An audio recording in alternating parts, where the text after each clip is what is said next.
आपको समझना होगा कि इन दिनों नुपुर शर्मा वो चेहरा है जिसको लेकर हर तरफ चर्चा हो रही है। इसकी वजह क्या है, जरा आप ये जानिए आप विस्तार से। दरअसल पैगंबर मोहम्मद पर नुपुर शर्मा के आपत्तिजनक बयान के बाद ये पूरा बवाल मचा हुआ है। ये जो बवाल है वो कानपुर से लेकर कतर तक फैला हुआ है। नुपुर के बयान पर मुंबई में एफआईआर तक हो चुकी है।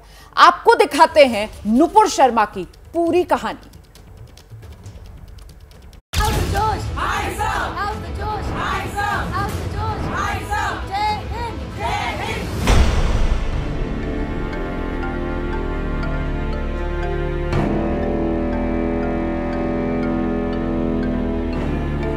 अरे जो लोग बार बार हमारे सैनिकों की मेहनत, कठिन मेहनत और बलिदानों को ठेस पहुंचाते हैं, वो लोग क्या समझेंगे कि सैनिक होना होता क्या है। ये जो माइनॉरिटी अपीजमेंट की जो राजनीति है कांग्रेस की, ये डिवाइड एंड रूल की जो राजनीति है कांग्रेस पार्टी की, जिस तरीके से ये ब्लेटेंट इस्लामाइजेशन की राजनीति है कांग्रेस पार्टी की, ये जनता जनार्दन अच्छी तरीके से समझती है और इसको माफ नहीं करेगी।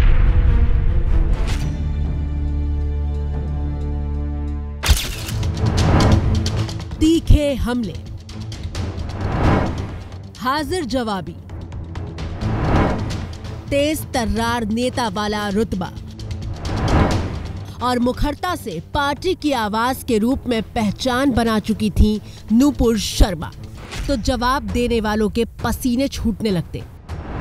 नीच किस्म का आदमी, नीच राजनीति, मौत का सौदागर, खून की दलाली, चाय बेचने वाला कभी प्रधानमंत्री नहीं बन सकता, तू जाके चाय बेच। ये कांग्रेस पार्टी और इसके दरबारी अपने आप को समझते क्या है? 21वीं सदी में ये क्या बातें कर रहा है नेहरू गांधी परिवार और उनके दरबारी। नुपुर शर्मा सिर्फ बीजेपी की राष्ट्रीय प्रवक्ता नहीं थी, बल्कि हर मंच और मोर्चे पर पार्टी के सशक्त महिला चेहरे के तौर पर जानी जाने लगी थी। नमस्कार, this is Nupur Sharma, spokesperson of the Bharatiya Janata party, और आज मैं आपके सामने एक बहुत ही अहम मुद्दा लेके आई हूँ। लेकिन नुपुर शर्मा के एक बयान ने तूफानी रफ्तार से बढ़ती उनकी राजनीतिक पारी पर मानो एक ब्रेक लगा दिया है।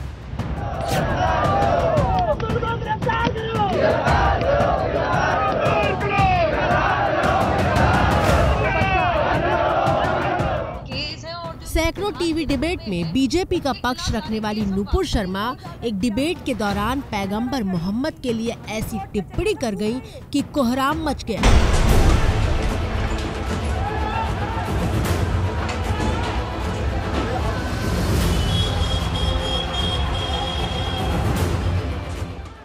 जून को कानपुर में जुमे की नमाज के बाद हुई हिंसा की तस्वीरें पूरा हिंदुस्तान देख रहा है और हिंसा की पूरी कहानी के पीछे नुपुर शर्मा का वो बयान है जिसके विरोध के लिए पूरी स्क्रिप्ट लिखी गई थी।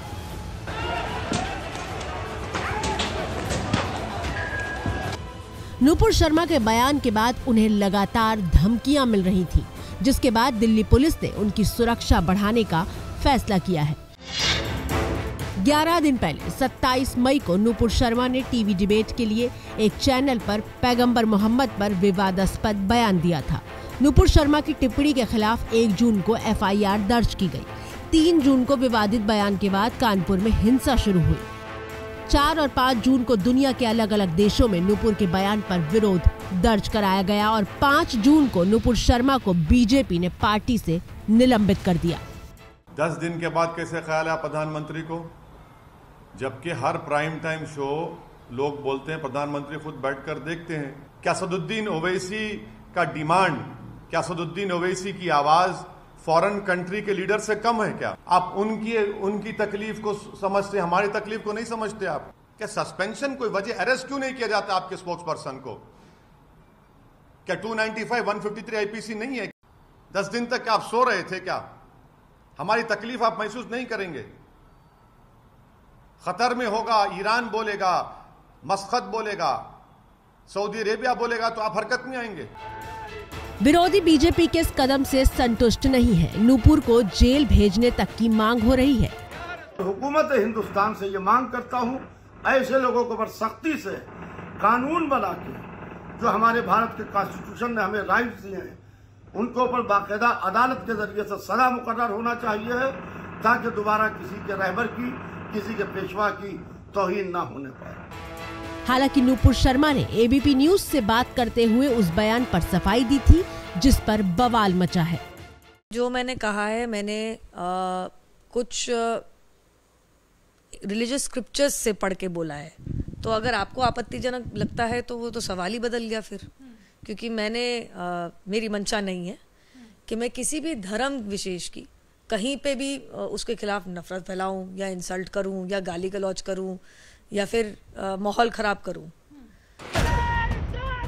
नुपुर शर्मा पर गिरफ्तारी की तलवार लटकने लगी है और देश दो धड़ों में बटा हुआ दिखाई दे रहा है। एक तरफ वो लोग हैं जो नुपुर शर्मा के बयान को बर्दाश्त के बाहर बताते हुए कड़ी कार्रवाई की मांग कर रहे हैं, और दूसरा धड़ा वो है जो बीजेपी के निलंबन के फैसले को गलत बताते हुए कह रहा है कि नुपुर ने कुछ भी गलत नहीं किया है। नुपुर का समर्थन करने वालों में वीएचपी और बीजेपी के नेता भी शामिल हैं। सोशल मीडिया प्लेटफॉर्म ट्विटर पर नुपुर शर्मा ट्रेंड कर रही है और हैशटैग नुपुर को वापस लो की मुहिम चलाई जा रही है। जब देश और दुनिया में एक चेहरे और एक नाम की इतनी चर्चा हो रही हो तो थोड़ा उस चेहरे के इतिहास पर गौर करना जरूरी हो जाता है।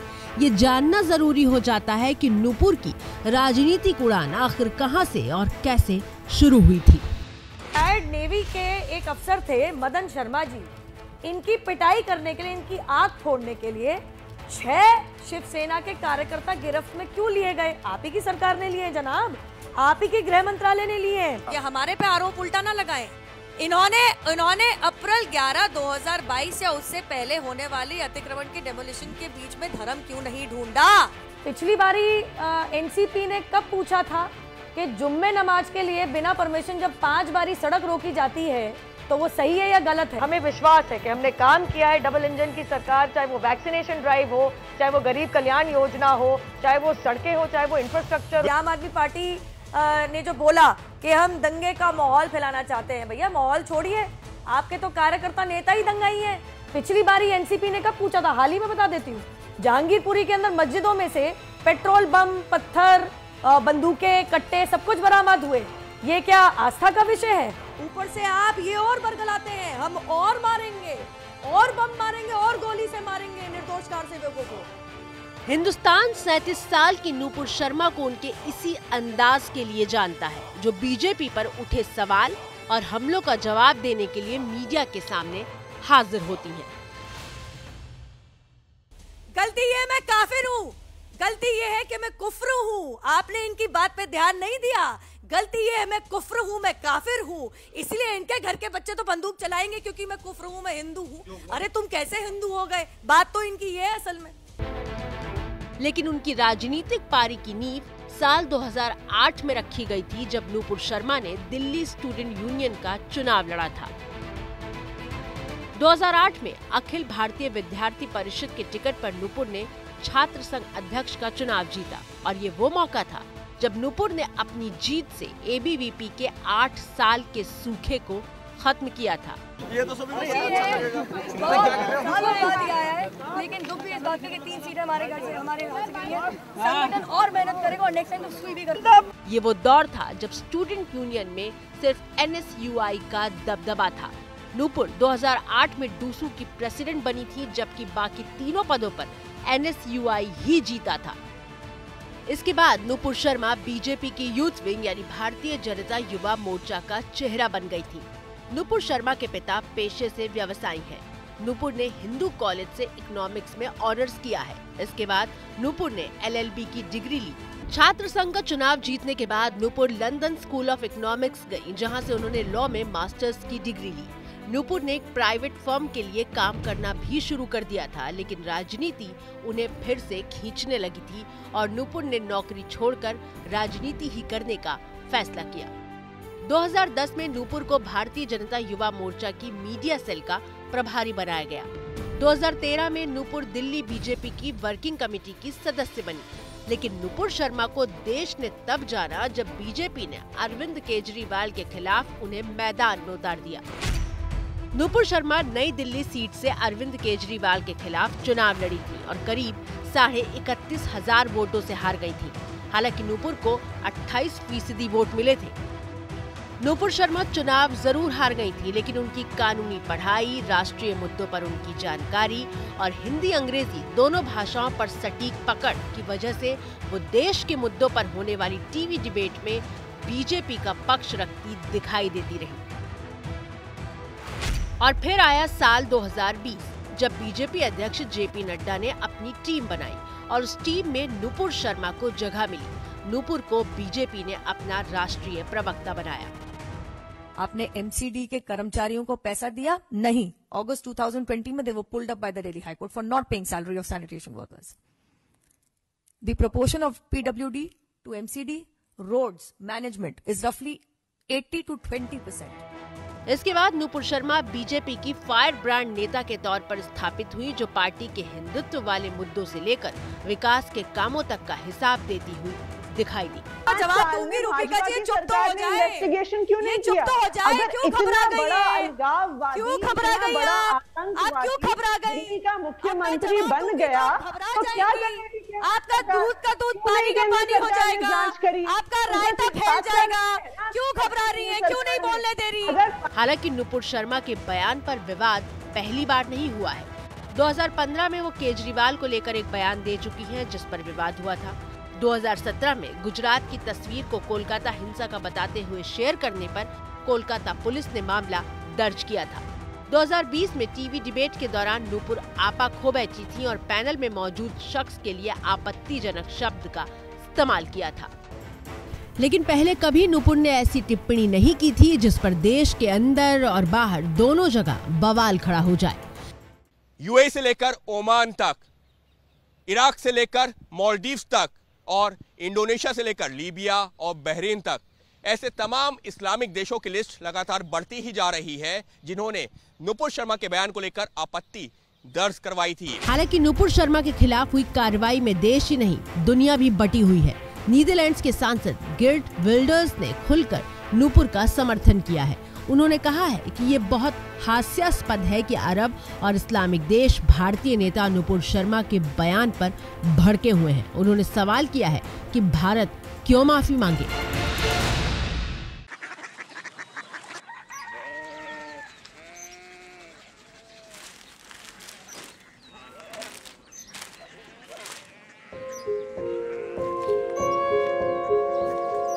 बाबा बाबा कोरिया सिटी जानी ना?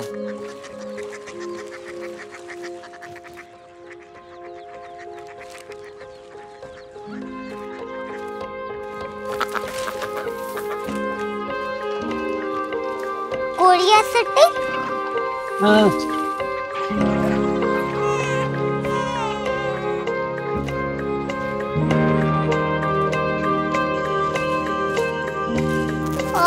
कोरिया सिटी कहाँ पे है? शहर अंग्रेजी लगे हैं।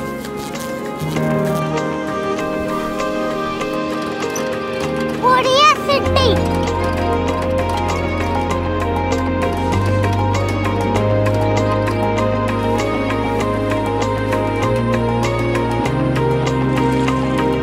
वो बहुत दूर है।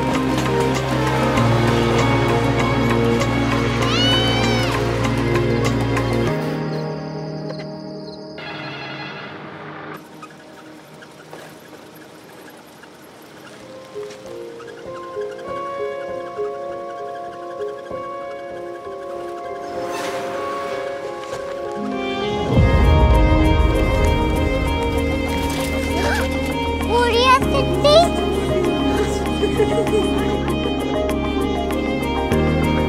दुनिया को कुछ लोग बड़े होते हैं। कोरिया सिटी कहाँ है? प्रोफेसर साहब को पता होगा। हो, ये छोटा वाला ग्लोब लगता है और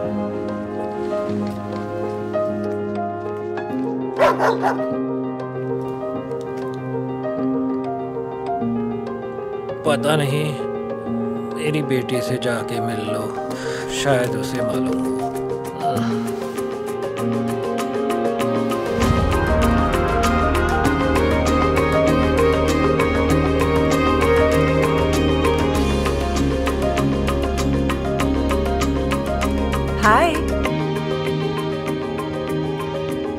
बाबा ने भेजा है। Come here. Korea city. Korea city नहीं, क्यूरियोसिटी। वो क्या? That's what brought you here? जो तुम्हें यहाँ तक ले आया। क्यूरियोसिटी।